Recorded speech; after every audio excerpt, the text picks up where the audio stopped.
भोजपुरिया।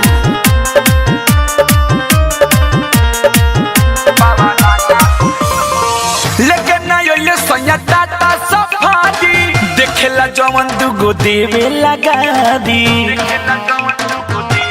हाँ हाँ लेकिन ना ये सैया टाटा सफारी देखेला जवन दुगो देवे लगा दी।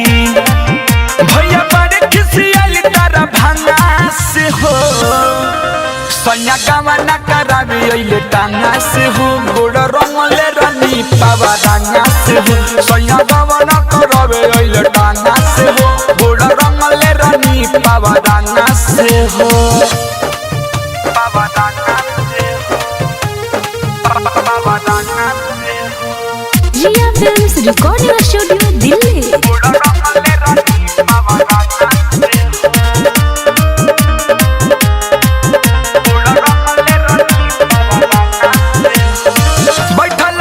सकिया सरा लगा के अहे बलम हमर बाजा बजा के ए सख बैठला रनी सकिया सरा लगा के अहे बलम हमर बाजा बजा के कहे मोटरी के बन दे हम भांगा से हो सैया गावा ना करावे अइले टांगा से हो गोड़ रंगले रानी पावा रंगा से हो सैया गावा ना करावे अइले टांगा से हो गोड़ रंगले रानी पावा रंगा से हो।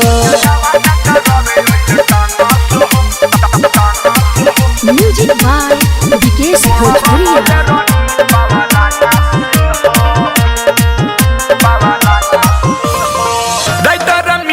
मिसाइल दुख देला देखला दुआरा पर लागल बा मेला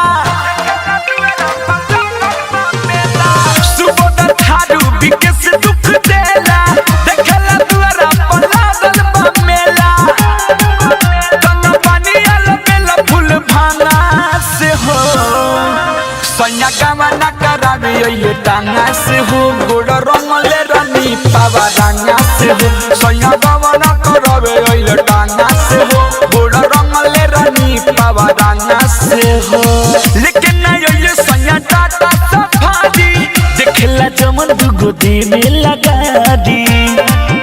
भैया बड़े किसी आली तारा भांगा से हो सैया गावा ना करावे अइले टांगा से हो गोड़ रंगले रानी पावा रंगा से हो सैया गावा ना करावे अइले टांगा से हो गोड़ रंगले रानी पावा रंगा से हो।